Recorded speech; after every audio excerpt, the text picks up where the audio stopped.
Hi, everyone. Welcome to October 2021 Becky's Anonymous live stream. Today, we're talking about disarming the white savior, how white women can end the nonprofit industrial complex. And we have Malia Lazu here to help us talk through that. Some of you may recognize her from our previous conversation about the economics of abolition. Today, we're diving even deeper into that topic and really focusing on the nonprofit industrial complex's role in the economics of abolition. How do we change this complex, dismantle it? We're obviously going to be spending some time specifically looking at the role of white women in this sector, the power white women have in this sector, and how we can use that power in a more effective way in dismantling white supremacy. So thank you, Malia, for being here. I'm going to give you a little short clip of the many accomplishments and a little taste of who you are, just to remind people of who you are, where you're coming from. So I'll share a little bit of that, and then please build on that, and then we'll dive into our topic today. So Malia Lazu, an award-winning tenured strategist in diversity and inclusion, has sparked deep economic development and investment in urban entrepreneurship for over 20 years. In her most recent role as EVP and regional president at Berkshire Bank, Malia would work to generate wealth for communities by expanding access to capital and spurring economic growth, especially in communities of color that have traditionally been left behind. During her time at Berkshire, Malia evolved the 13 billion bank strategic focus beyond traditional community banking services to prioritize tangible community impact. She helped to diversify the board of directors, developed a suite of financial products and programs that support entrepreneurs of color, and launched Revex Labs, a collaborative workspace and innovation hub for the urban startup community. So thank you so much for being here. Of course, that's a very small taste of who you are, and we'll get to know you a little bit more and get to hear more about your experience and what brings you to this topic. Thank you so much for having me. It's always wonderful to be on with you all. Thank you so much. We're gonna start with. I first wanted to start with. Was there anything you wanted to add to your bio about kind of this specific topic? I know. Okay, cool. No, we'll talk through my moments in the conversation, I'm sure. Awesome, great. So we're going to start with, what is the nonprofit industrial complex? A lot of our people in Becky's Anonymous already kind of use that word. They talk about being a part of it, but we first want to definitely ground ourselves and our people out there in what are we really talking about when we talk about the nonprofit industrial complex? How do we understand it as something that actually perpetuates white supremacy when it claims not to? We're going to start with this very short clip of Ashley Marie Preston. This is from a interview that they were doing on the Revolution Will Not Be Funded. They were kind of asked their opinions about that. We'll talk more about that anthology. But this was kind of her great answer to what is the nonprofit industrial complex? How does it function today? So I'll share this clip, and then Malia will start with just hearing your reactions and your elaboration on that. All right, here we go.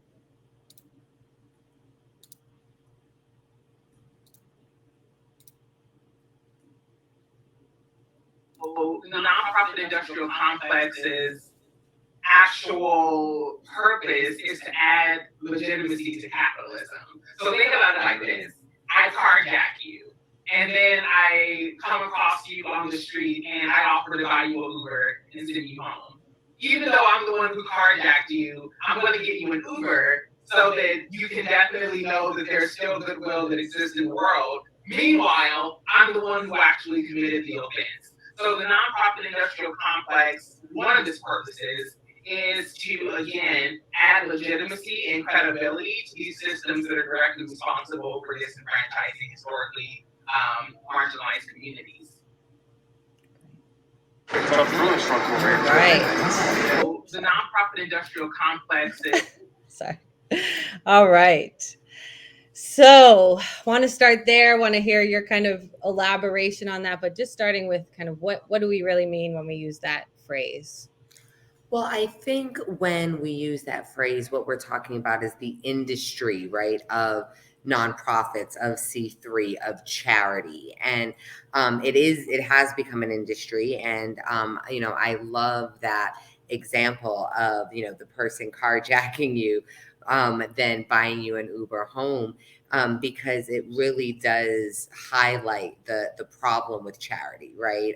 What nonprofits mean is that there'll always be people in need, and we know why there's always people in need, right? Because the capitalist structure is one that's extractive, that exploits labor. And when you see the beginnings of charity, who are they, right? The people who have, they're the Rockefellers. Well, how do the Rockefellers have, right? Through exploitation of land and labor. So the nonprofit industrial complex, I think, dresses up the industry of tax deductions, and through it has created jobs, right? And also, to Ashley's point, has created proof, right, of support and proof of protest, right? In many ways, it's like, oh well, I'm funding people who are pushing for change, and so I think it also helps legitimize our democracy, maybe in ways that that aren't necessarily true. Thank you. So it's interesting to think about, kind of, as you said, I think we've even used this kind of wolf in sheep's clothing, where it's kind of dressed up as the thing that's kind of an alternate or making up for the systems, when really it's just helping continue perpetuate it. Could you, especially with your expertise, could you share more about this tax haven part? Because I think that's one part that people don't, to go that far to really understand the nonprofit industrial complex is not only not working or perpetuating, but how it's actually used as kind of this tax haven for people, this place that again continues to defend capitalism. I think a lot about, whenever you hear about kind of wealthy people getting in trouble, right? A lot of times the first thing that's said is like, well, look at all this money they've donated. Look at all this good Right, they've think about the Sacklers, right? Like I think the Sacklers, we can use them as a really good example, right, of causing harm and then buying a wing in the museum, right? Like so, the Sacklers made a lot of money, right, off of pharmaceuticals, and what they did as a family was they were philanthropists, right? They were patrons of the arts. They were patrons of, they did charitable giving. Now, why did they do that? Well, one, it's expected, right, in the wealthy class that you have your charities and you talk about them at the country club and things like that.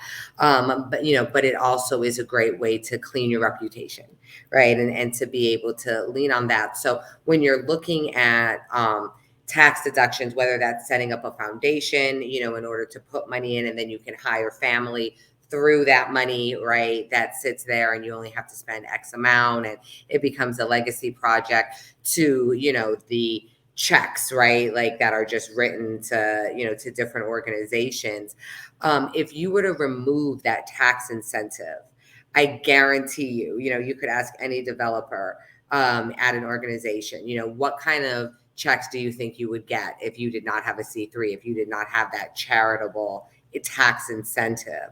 And I think that they would say very little, right? And so what the tax incentive does is it allows very wealthy people to do good works and have it be subsidized by the government, by us, right? We're all subsidizing their tax deductions in order to give us bread. And so, the very idea of it continues to perpetuate wealthy people, right? I think another great example beyond the Sacklers is, when Jeff Bezos came down from space, he gave $100 million to an organization, right? You think about how much money he spent himself on going to space. If he spent that money on paying his workers a livable wage, right? So many of his workers might not need charity, right? And so that's really where I think the nonprofit industrial complex does justice no favors. Mm-hmm. And it gets justified by kind of this idea of trickle down economics, if I'm correct, kind of this idea that if, in capitalism, if people can make, as much money as they, can, we'll have innovation, they'll make lots of money, and they'll be able to solve our social problems because on their benevolent hearts, they'll donate enough money to kind of fix these social problems.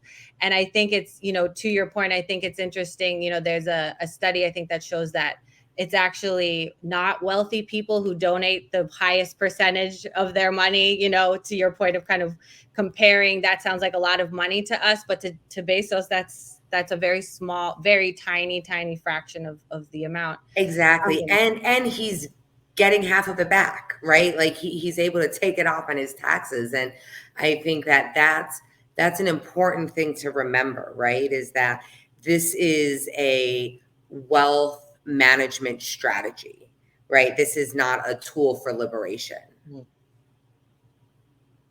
Yeah. You just you just succinctly said it. That's exactly. So, and that's kind of where we want to get to, whereas as white women, we often, and I'll say even myself as a social worker, right? I've made my career off of the nonprofit industrial complex. There's this way that we as white women, and I'm going to talk about the white women who are trying to end white supremacy. We'll get to the white women who are not, who are certainly in there. But to our audience, who are white women who identify, we often look to the nonprofit industrial complex as that tool to kind of where we think, are going to be the tools to help end these things. And so I'd like to just kind of touch on, so if it isn't the tool, right, of liberation, where do we go? What do we do? Yeah, I mean, so it's not, we live in a capitalist society, right? And so we all need to like have a job, right? And I think like it makes sense to want to work in places that seem less exploitive, right? That seem less extractive. And there's a lot of amazing work being done by nonprofits. I think if you're, a white woman in a nonprofit, see how your nonprofit can actually become BIPOC led, right? Like, I think you always want to be making sure that, whatever this work is, that it's being led from those who have the solutions. Like I think a lot about, I started my life off in the nonprofit community. I started Mass Vote when I was 19 years old, and worked in nonprofits for, over 10 years. And, in that time, the most authentic, the most impactful groups that I worked with were led by people of color. I don't care if that was within the LGBTQ community, right? I don't care if that was in the disability community. I don't care if that was in this, the Black community, right? It's, you see women of color showing up, and they should be leading, I think, whatever the nonprofit industrial issues are that we're talking about. And that's one way, right? Like if you're thinking about starting your own nonprofit, don't. Like, if you have money to give it to nonprofits that are led by people of color and, women of color in particular. Get yourself out of the way. I think that there's also, this idea that it keeps the power dynamic, right? So, how can I, as a white woman who, has all this privilege, how do I leverage that? Well, let me go and have my dangerous minds moment, right? Like, and, the fact of the matter is maybe, spend some of that money on actually deconstructing your own whiteness, and like, then think about how to show up in, in the nonprofit world. For those who are working in the nonprofit world, and working class women, white women who want to have their work make a difference, I would say, be in coalition as much as possible with people of color. And when you're in that coalition, don't lead, don't make decisions. Like, even if you are, giving all the money. I mean, I was just, working with a group, and you could see, and it was all women, but you could see this very cultural divide between how white women wanted to do the work and how women of color wanted to do the work. And the white women got very uncomfortable, right? Because for them, like, oh, well, we need goals, objectives, and tactics, and we need to check things off. And, for women of color, it was like, well, we need to know what you're about. Like, we need to know your value structure. Like, if you're talking about reform, are you talking about abolition? What are we talking about here, right? Like, and once we know that, we'll roll, and like everything will come together. You'll get your goals, you'll get your objectives, you'll get your tactics, right? And it was really hard for the white women to let that go and not see that as like, no, this is the way we do things. This is the first thing we need to decide, right? So I think, the more that you can be a support structure for, those who actually are experiencing the problems we're trying to fix, the better your allyship will be. Thank you. I think that I'm hearing a lot of what we get, no matter what topic we're talking about, we get these kind of themes reinforced for us of, one, let go of it as the tool, right? Like, I think we as white women, particularly because for a lot of us, it's where we get our sense of power from, is the nonprofit industrial complex. It's where a lot of white women are able to climb the ladder and have a lot of power and kind of be the face more, again, comparatively to other sectors. So really us letting go of kind of, this is the tool. I heard kind of getting out of the way, which we hear a lot, that this is sometimes not about what can I do, but actually how am I getting out of the way and making space for those who are in a much better position to do what is really needed. And then third, this giving up, that's, maybe a lot of times the action is really just the resources I have. How am I giving them up to be able to be in the hands of people who can use them in a more beneficial way for the same ends, right? If we're really about the same thing, it doesn't matter if I'm getting it done or someone else is getting it done or getting, that credit for it. But we know how hard that can be for white women to kind of let go of that piece of that ownership, that control, that I gave the money, so I have a say. But again, going back to what you're saying, what Ashley's been saying, is also as white women, questioning that money that Rockefellers made is not their money, right? How did they get that money, and understand that that history there. So. Exactly. The role that everyone else played in your family's success. Yeah, exactly. All right. Well, thank you so much for those words. I want to touch on, going back to kind of why this is so particularly difficult, I think, in the nonprofit industrial sector.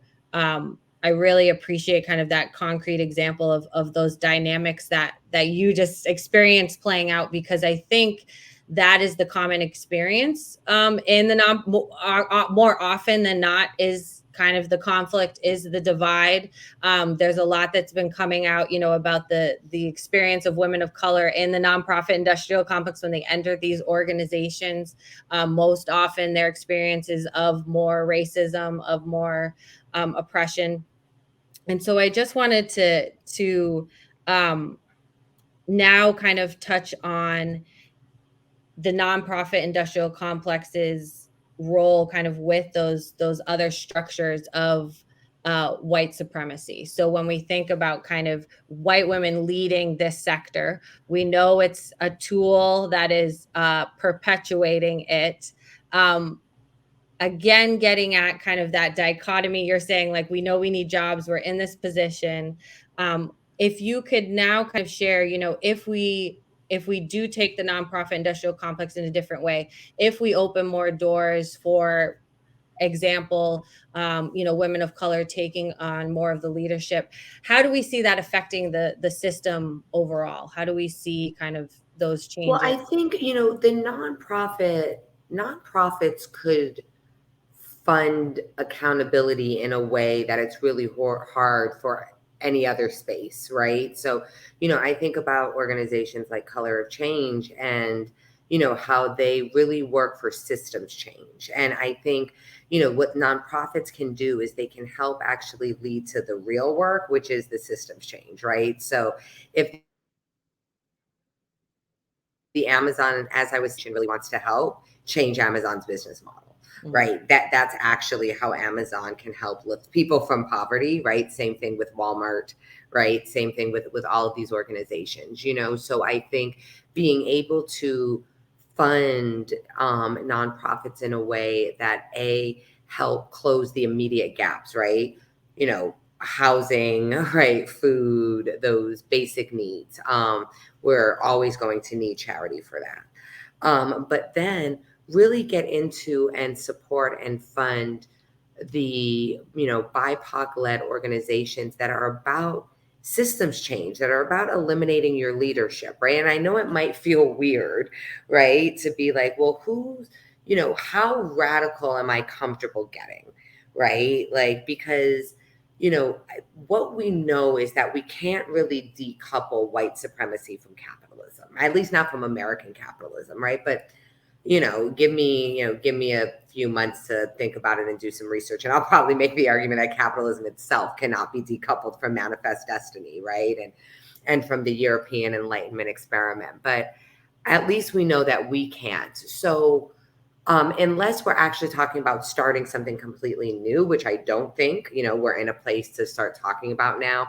I think the best thing you can do is to get as close to that as possible, right? So organizations that are about, that are a little more uncompromising, right? That sit a little more in a socialist viewpoint, right? That talk about things like labor ownership, that have these very specific answers to capitalism.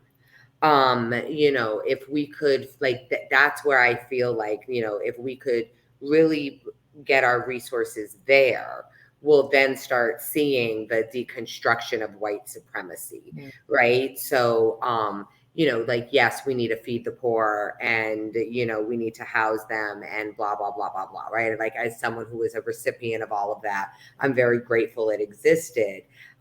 It would have also been great, to have my father, who grew up in Spanish Harlem, have different opportunities, right, than he had, right? And so, I think that the reason why the nonprofit industrial complex has the brand that it has is because it's ineffectual. Right. And so if we can get the ineffectual stuff out of the way, which I think is the continuation of white supremacy within the nonprofit industrial complex, I think we'll get a lot closer to see what this space of accountability and systems change works actually looks like. And I think, we have these moments of getting close, right? You think about like the 20s and, the conversations we were having around socialism, right? You think about the civil rights movement. You think about now, right? With the conversations that we're having around systems change, especially with police. So, we do know these threads, and they're the ones we should be consistently getting at and supporting. Thank you. So I think we're going to start winding down. Before we let you go, I wanted, on this topic, I really appreciate kind of this opportunity for the nonprofit industrial complex to kind of build that accountability. And I'm wondering if we could just end with you sharing a little bit about that internal accountability to this, because, I appreciate, you kind of describing how we can change things to cause different effects in kind of the broader white supremacy world. But just ending on, for those of us working in the nonprofit and industrial complex, again, a lot of us in Becky's Anonymous are, how do we look internally within our systems first, to start with that? How do we, I appreciated, again, your example. But again, now we looked outward, now looking inward, kind of where can we start with this? Yes. Well, I mean, I think, there's so many reasons why I love you all, but like, this is one of them, right? Because it's a space where you can safely hold yourself accountable, right? And I think that's important. I mean, I think, we need to recognize that people may not bother getting themselves involved because of the scary nature, right, of getting it wrong, of learning in public, right, of catching up in public, all of those types of things, you know. But I think whatever organization you're working in, you know, ensure that at the very least your succession plan review some of the things we're talking about, right?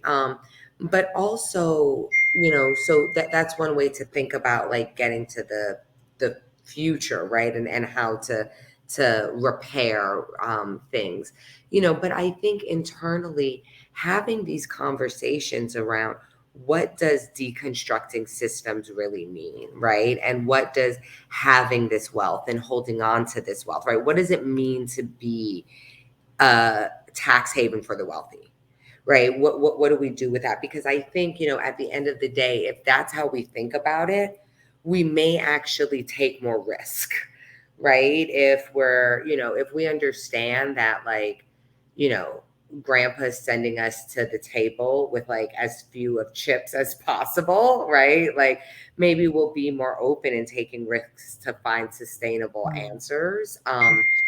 So, you know, I think that that's really, you know, trying to figure out how to, again, let go and, you know, create systems of accountability internally that have, you know, that have you being allies and co-conspirators, right? And all of that. And also I think, you know, the nonprofit industrial complex has a lot of words, right? And we like to talk about this stuff a lot.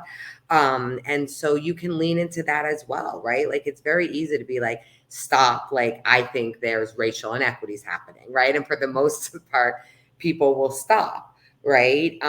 You know, and if they don't, you can very easily elevate it, right? So like I think like the nonprofit space is a space where we can really practice what we preach. And you know, those are, I think, the ways to accountability, right? Because it's not a chart, it's not a pie chart, and it keeps growing every year, right? That's not how you measure relationship. It's not how you measure this stuff. You know, and so I also think that, you know, if you're in the nonprofit world, you're doing it because somewhere, right, there's a good heart in you, there's a moral compass. And so just don't let your ego co-opt that moral compass, right? You know, work to have it be as pure as humanly possible, which we know is not 100% pure because we're human. But just how do you get, you know, yourself to act and model the behavior and, you know, where you can, right? Like if you're, you know, if you're a program manager, right? Make sure your program is the flattest, most impactful, most BIPOC led, you know, in the GLAD camp or in Crip camp or in, right? Like, again, like it doesn't matter where you are. Our economy is color coded. So center BIPOC people wherever you are. Great. Well, Malia, thank you so much as always.